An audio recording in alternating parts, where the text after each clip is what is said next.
Welcome to Crisis in Perception, where we examine the systems shaping our world one book at a time. It's great to be here. Today we are wrestling with a book that feels, well, it feels heavy. I don't just mean the physical weight of it, though it can be a dense read. I mean the moral weight. We're looking at Noam Chomsky's 1969 classic American Power and the New Mandarins.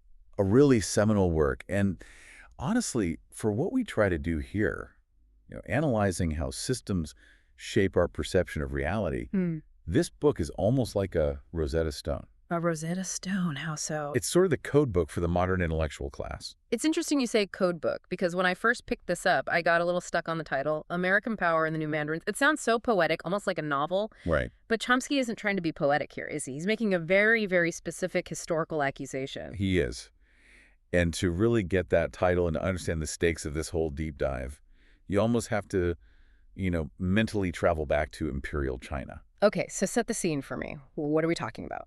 Okay, so picture a society that's run not by generals, not by politicians in the way we think of them, but by scholars.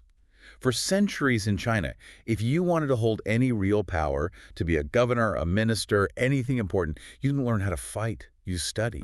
You would spend decades just memorizing the Confucian classics. Then you'd take these incredibly grueling civil service exams. So it's basically rule by the smartest guys in the room. In theory, yes. Rule by the educated elite. These were the Mandarins. And, on the surface, that sounds pretty good, right? Who doesn't want smart people in charge? I take a smart person over a dumb one, sure. If I'm going into surgery, I want the surgeon who passed all the exams. Of course. But here's the trap. Their status, their entire livelihood, their power, it all depended on the emperor. They were educated, yes, but their education was specifically designed to serve the court. So they weren't independent thinkers? No, not in the way we might imagine someone like Socrates, questioning everything. They were scholar bureaucrats. Their whole job was to take the emperor's will and make it run efficiently, to make it work. Okay, I think I see where this is going. Chomsky is looking at America in the 1960s, the era of the moon landing, the first mainframe computers, and he's seeing a comeback of this Mandarin class. Exactly. But instead of memorizing Confucian poetry, these new American Mandarins are memorizing game theory. They're studying systems analysis at the Rand Corporation.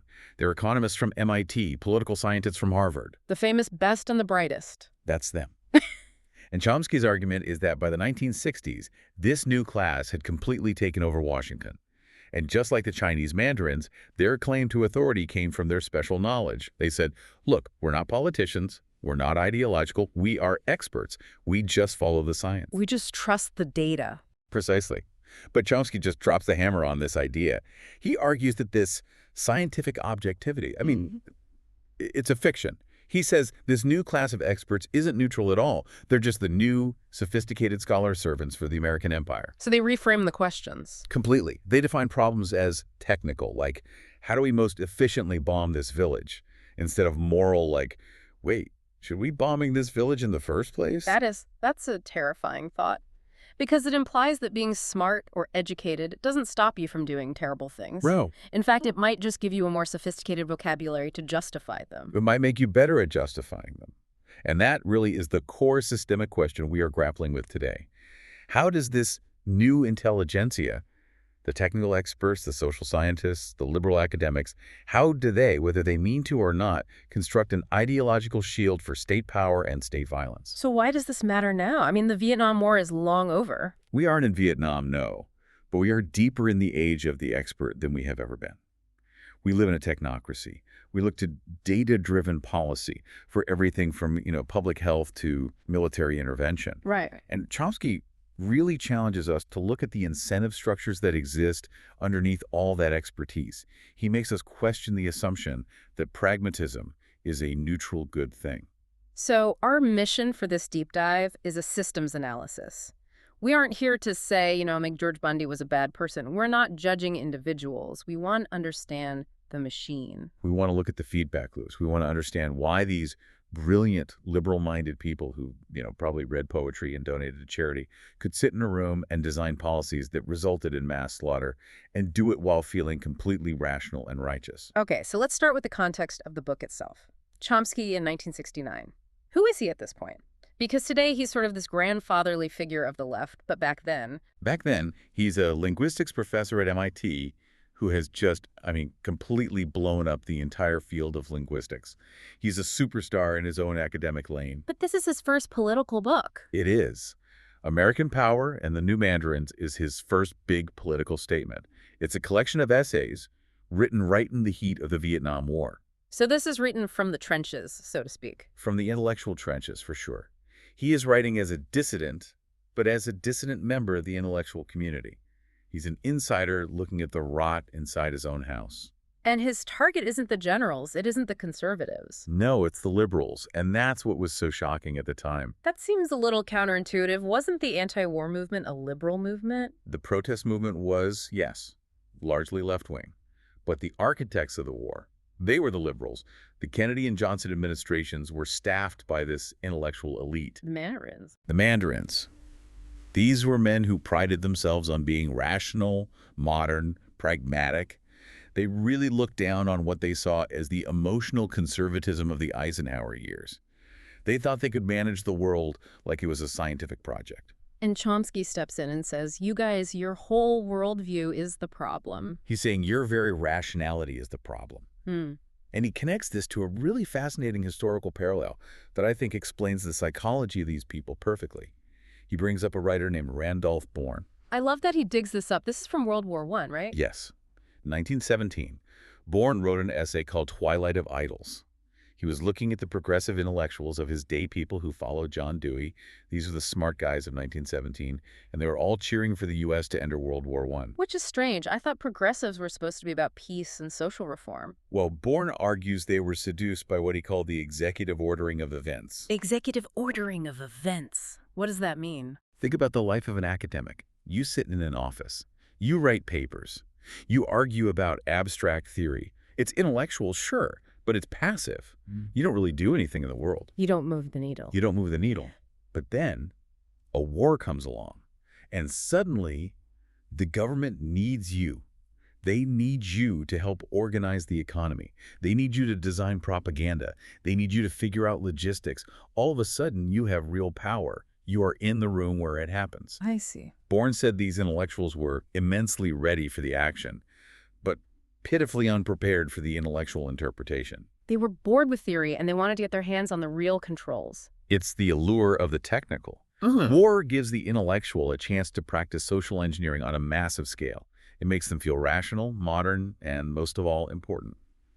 Bourne saw it in 1917, and Chomsky sees the exact same dynamic playing out in the 1960s. So if you're a political scientist at Harvard and the Pentagon calls you and says, hey, we have a problem in Southeast Asia, can you build a model for us?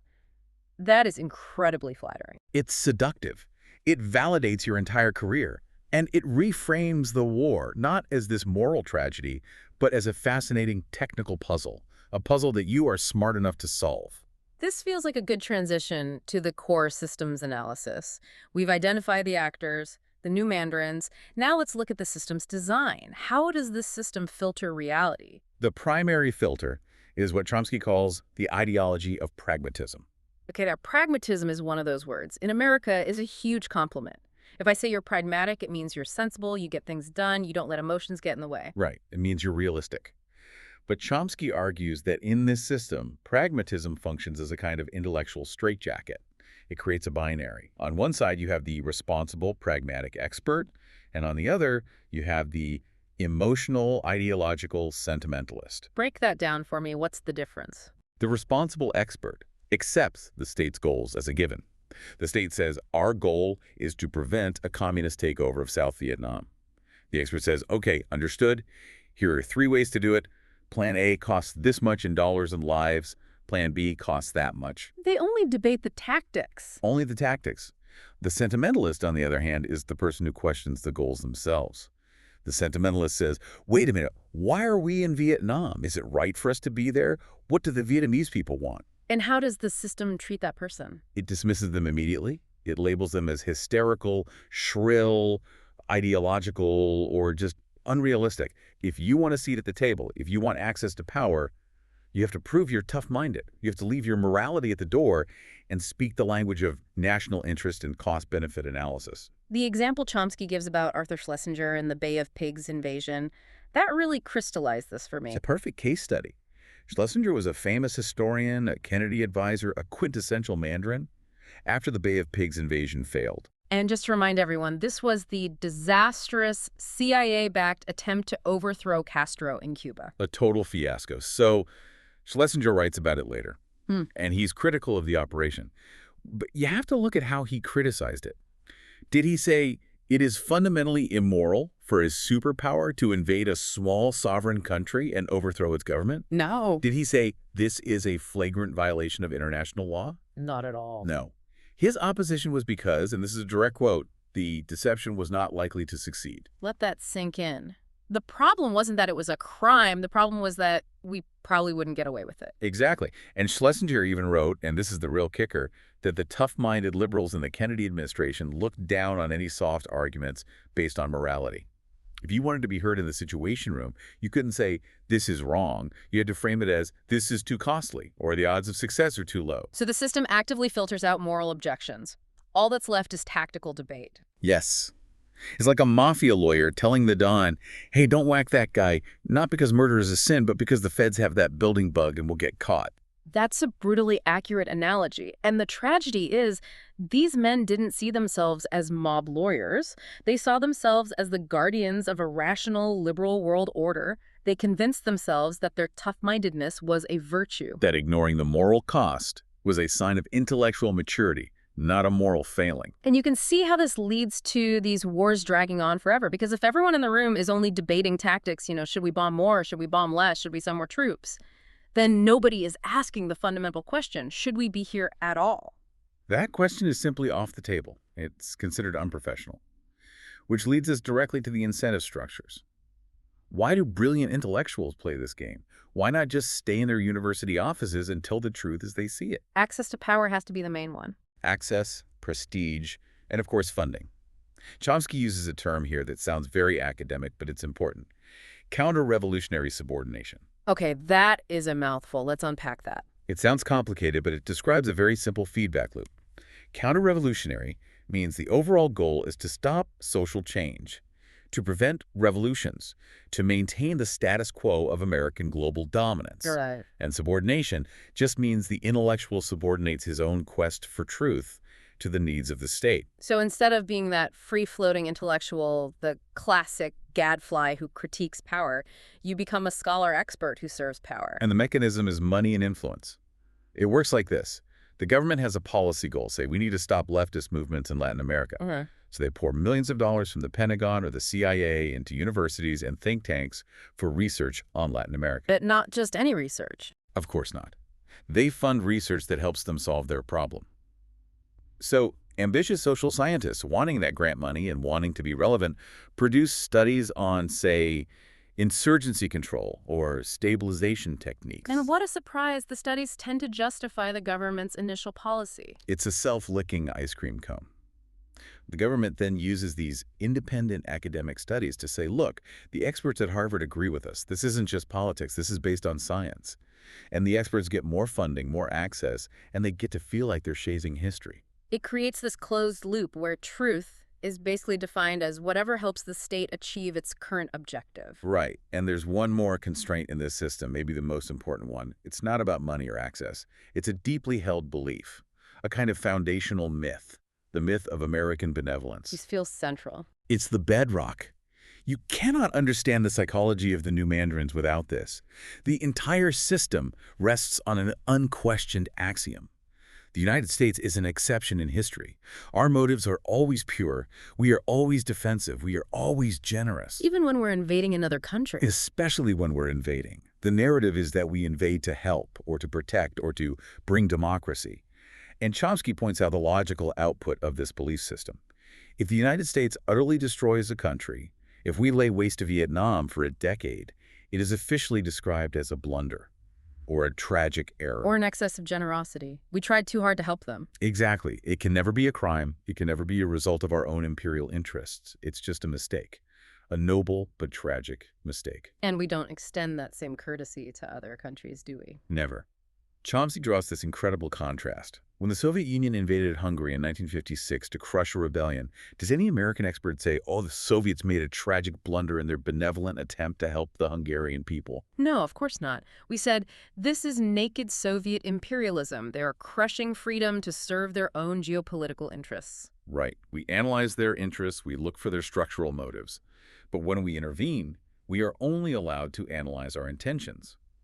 And since our intentions are always assumed to be noble, the gruesome reality of what we actually do on the ground gets dismissed as an unfortunate side effect. So if you start from the axiom that America is good, then anything bad that America does must be an accident by definition. Precisely.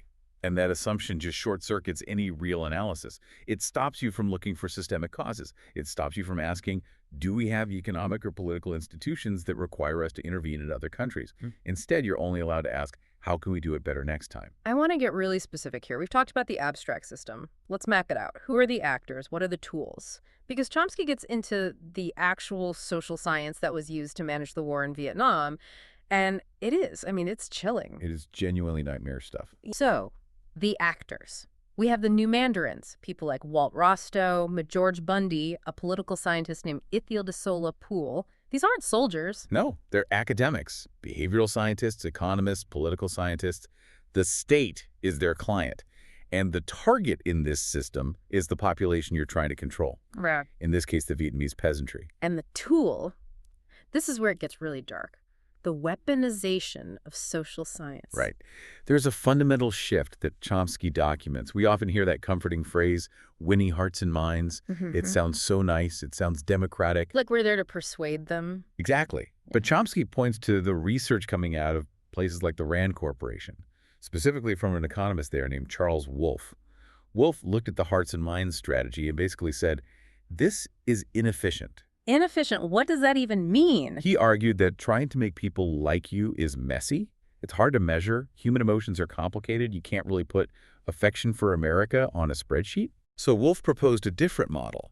He looked at the Vietnamese peasantry, not as people with beliefs and hopes and fears, but as inputs in a behavioral system. This is the Skinner box concept applied to a whole country. It is.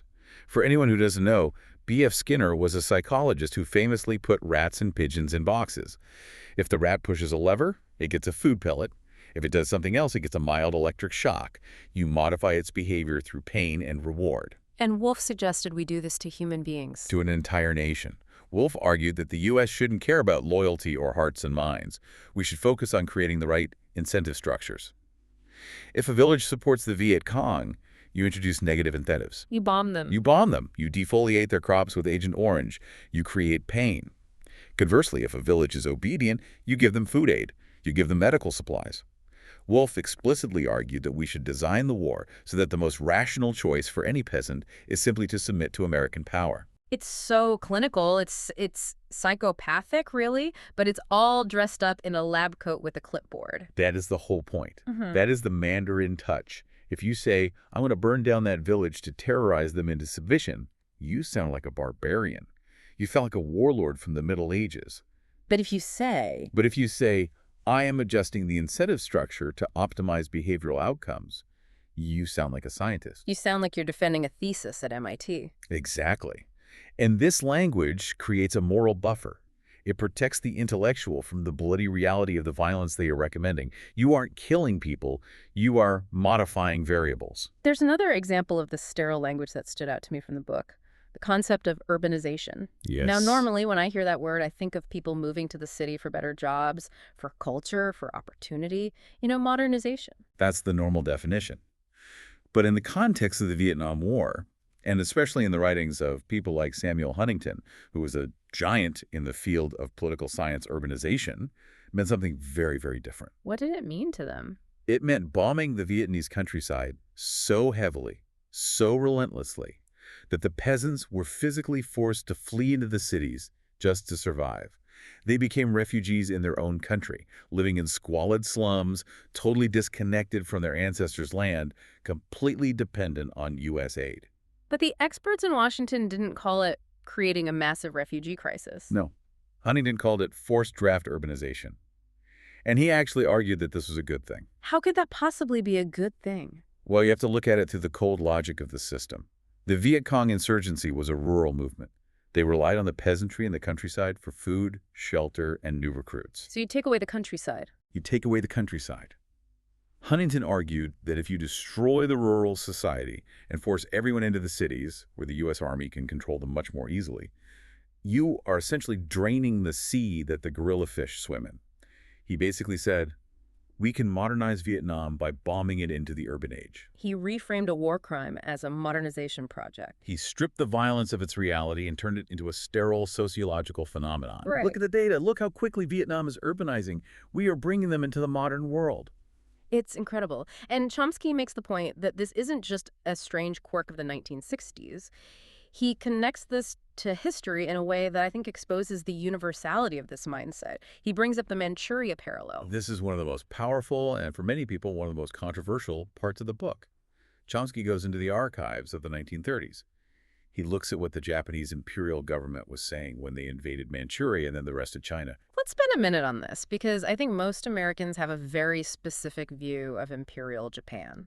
We think of them as this, fanatical samurai culture war machine. We don't think of them as having pacification experts and political scientists. But they did. That's the whole point. The Japanese occupation of Manchuria wasn't just soldiers randomly bayoneting people. It was a massive, sophisticated bureaucratic enterprise. They had their own new Mandarins. And what were they saying? They had experts who wrote long papers arguing that the Chinese warlords were corrupt and backward, which, to be fair, many of them were. They argued that the Chinese peasants were suffering under this chaos.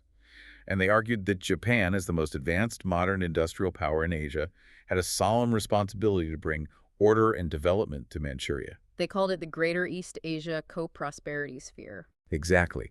And Chomsky quotes these Japanese liberals from that era who sounded absolutely heartbroken that the Chinese didn't appreciate their efforts. They were saying things like, we are sacrificing so much to help them. We are building railroads. We are creating stability. Why do they resist us? That sounds almost identical to the American bewilderment in Vietnam. We're building schools, we're providing medicine. Why are they still shooting at us? And in both cases, the answer is the same. Because you are a foreign army occupying their country. But the Mandarins can't see that. Their complex models don't have a variable for national dignity or hatred of the occupier. They only have variables for caloric intake or miles of road built. So if you stripped away the names and the dates, if you took a Japanese planning document from 1937 and an American one from 1967, you would struggle to tell the difference in the rhetoric. They both claim to be preserving order. They both claim to be protecting the population from bandits or terrorists.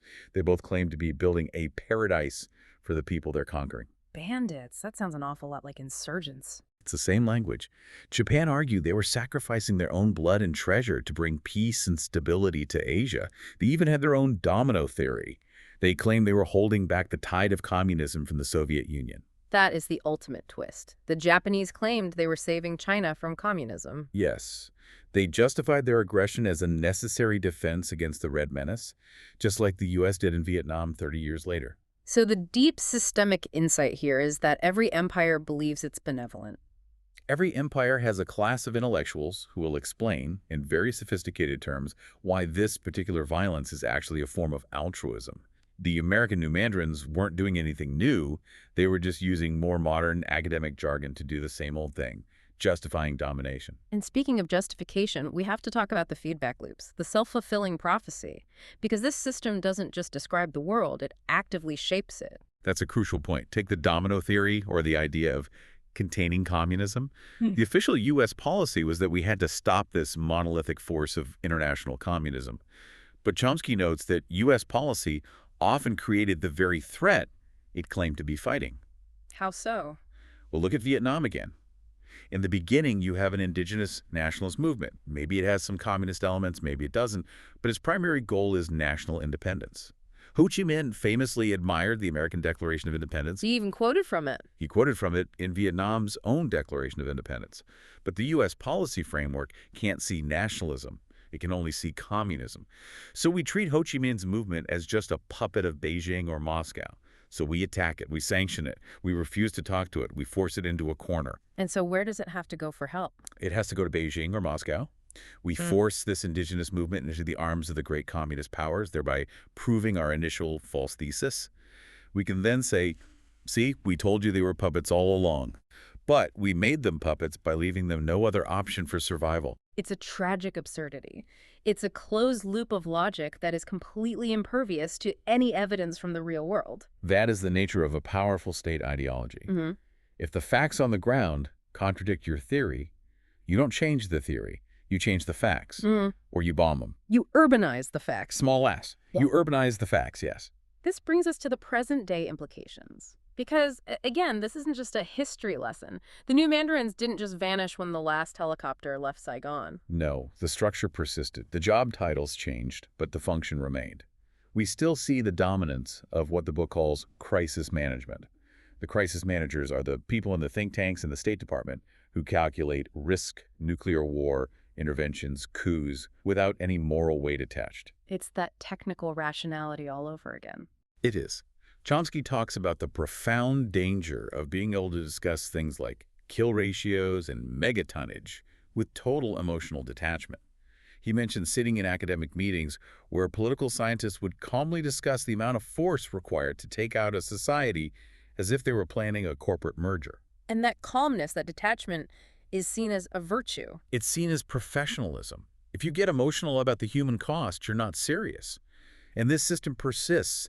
It divorces the intellect from the human consequences of ideas. We see it today in the language we use, like collateral damage or surgical strikes or economic sanctions. We use these sterile, technical terms to mask unbelievable human suffering. There's another one of those terms that keeps coming up in the book, and I have to admit, it confused me at first. The term is open society. A classic liberal buzzword. Right. When I hear open society, I think of Karl Popper. I think of free speech, freedom of religion, diversity, a free press. It sounds like the good guy. We are the open society. The Soviets were the closed society. And that is certainly how the term is sold to the public. But Chomsky does something really brilliant here. He ignores the dictionary definition and instead looks at the operational definition. He looks at how the U.S. government and its planners actually use the term in their internal documents. And what does he find? He finds that for the new Mandarins, open doesn't mean free, it means open for entry. Specifically, open to American economic penetration and investment. Wait, hold on. So it's not about political freedom. Let's use an example. Imagine a country, let's call it Democratistan. Democratistan. I like it. So Democratistan has free and fair elections. It has a vibrant free press. It has total religious liberty.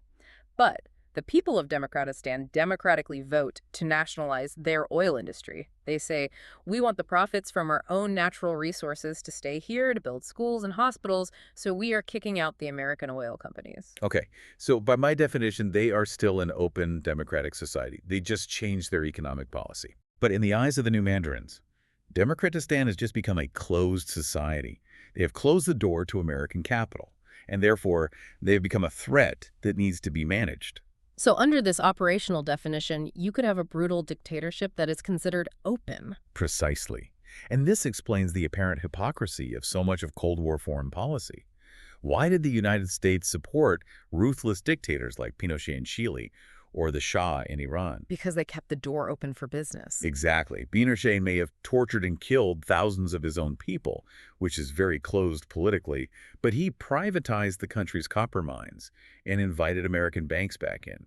So from the perspective of the system, he was a defender of the open society. That just flips the whole public narrative on its head. We weren't defending freedom around the world. We were defending market access. We were defending the open door, and the job of the intellectual, the Mandarin, was to create a sophisticated narrative that would spin that defense of corporate access into a heroic story about defending liberty. It really connects all the dots. It's not just that politicians lie. It's that the entire intellectual framework is designed to make the lie feel like the truth. Yes, and that brings us right back to the core theme of our project, crisis in perception. The book is a powerful argument against the bad apple theory of history. We love the bad apple theory. Oh, Nixon was just a uniquely bad guy. LBJ was just tragically misguided. Right, if only we had a better president or smarter advisors. But Chomsky is saying, no, the Vietnam War wasn't caused by a few bad men. It was the logical, predictable output of a system where pragmatic, liberal intellectuals applied scientific methods to the problem of domination. If you put different people into the same institutional roles with the same incentives, you get broadly similar results. Because the institutions themselves shape your perception of reality. Exactly. The free press and the free academy actually work to limit the spectrum of acceptable thought. And this is a subtle point. It's not crude censorship where you can't dissent. You can, but you have to dissent within the acceptable bounds of tactics. You can argue about how to best run the empire, but you can't question whether there should be an empire in the first place. That's it, perfectly put. The moment you argue against the empire itself, the moment you argue on principle, you are marginalized. Chomsky notes that true resistance, what he calls malcontentedness, is viewed by the system as a kind of psychological pathology. What do you mean? If you are genuinely morally outraged about the war, the experts don't ask, is this person's argument correct? They ask, what is wrong with him psychologically? Why is he so emotional? Why can't he understand complexity? That is the ultimate form of gaslighting. It is institutional-level gaslighting. It transforms moral clarity into a personal failure of understanding. So where does this leave us? We've mapped this whole system. We see the Mandarins, the incentives, the sterile language, the myths. It feels pretty bleak. What is the conclusion here? It is bleak. But the first step is always seeing the system for what it is. And Chomsky spends a lot of time redefining the true responsibility of intellectuals. Which is what, according to him? To speak the truth and to expose lies. It sounds so simple. It sounds simple, but in this context, it's incredibly difficult. Because the lies aren't just simple falsehoods like the sky is green. They're embedded in the prestigious, complex, data-filled language of the expert class. To speak the truth means you have to cut through all that jargon. You have to refuse to use the sterile euphemisms. You have to look at forced draft urbanization and call it the creation of a refugee crisis. You have to look at pacification and call it violence. You have to be willing to be called emotional and unsophisticated and ideological. You have to be willing to lose your access to the Situation Room. You have to be willing to be an outsider. Yes. There's a final provocative thought in the source material that really stuck with me. It's about the idea of civilization. Yes. It's a quote Chomsky uses, referencing Marx, I believe. It observes that the civilization and justice of the bourgeois order, our order, appears as savagery and lawless revenge when the slaves rise up against it. Can you unpack that for us? It means that our civilization, our nice universities, our clean cities, our orderly democratic institutions, often rests on a foundation of extreme violence that is happening somewhere else, out of our sight. To us, here, we feel civilized. But to the Vietnamese peasant whose village is being napalmed, or the lab rat being shocked to modify its behavior, our civilization looks like pure, unadulterated savagery. It looks like a monster. And when those people fight back, when they resist our benevolent control, we are shocked and horrified. We say, my God, why are they so violent? We were just trying to help them. We see their resistance as lawless revenge. We fail to see that it is just a mirror reflecting our own actions back at us. That is the question we have to leave the listener with today. How much of our current understanding of necessary force or pragmatic policy is simply a sophisticated mask for maintaining our own privilege? And are we, as individuals, brave enough to even try to look behind that mask? This project is free and publicly accessible. If you'd like to support the time, tools, and research behind crisis and perception, you can become a supporter on Patreon. For a shorter visual overview of this topic, see the mini explainer link in the description. If you enjoy this kind of systems-level analysis, please like, subscribe, and comment with books or topics you'd like us to explore next.